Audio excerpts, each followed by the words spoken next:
all know, Pam Grier dominated the 70s black film scene with her unforgettable roles in movies like Foxy Brown and Coffee. She wasn't just a powerhouse on screen, playing tough, independent, and sexy heroines, but off-screen, Pam faced some challenges that would bring anyone to their knees. In an interview with blackdoctor.org, Pam shared an incredibly personal story about her previous battle with stage 4 cervical cancer, which doctors said would take her life in just 18 months, less than 2 years to live. Pam was only 30 when she went in for a routine cervical smear. Shortly after, she got a call that no one wants to get. Abnormal cells were found in her cervix. After undergoing surgery to remove the abnormal tissue, Pam thought she was in the clear, but the bad news kept coming. Pam recalled the moment she got the devastating update from her doctor. They couldn't operate or start treatment for another 6 weeks, as I'd already had surgery and my body had gone through so much trauma.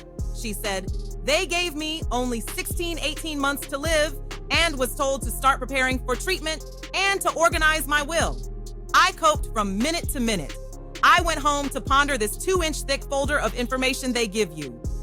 Let that sink in for a minute, y'all. Pam Grier, at the height of her career, was told she might not make it past 18 more months. That kind of news can shake even the strongest person. But it wasn't just the diagnosis that shook her.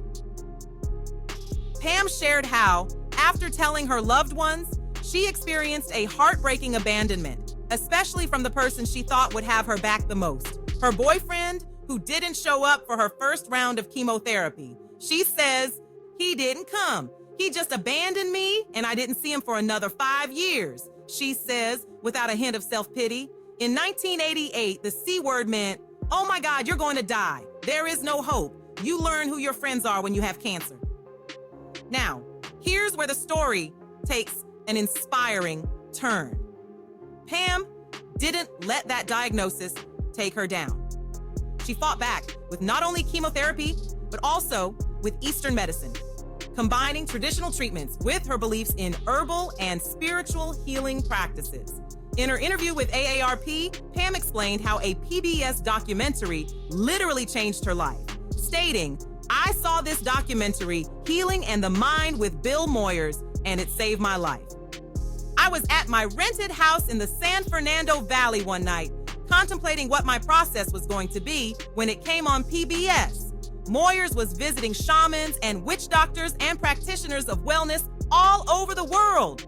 One episode was in China, where this woman had a malignant tumor on her back, which flattens out after weeks of therapy with acupuncture and pressure and herbs and meditation. The cancer was gone, and that was my sign. Literally, that night I said I would seek Eastern medicine, Pam explained. Fast forward to today, and Pam Grier's been in remission for decades, and her outlook on staying healthy is just as inspiring. Pam says she lives by what she calls the green method, focusing on nature, fresh air, and healing from the earth. Pam Grier is still thriving and living her best life today. Much respect to this queen for overcoming such an intense battle with cancer and for continuing to shine. Let's send her love and positivity for being an inspiration not only on screen, but in life.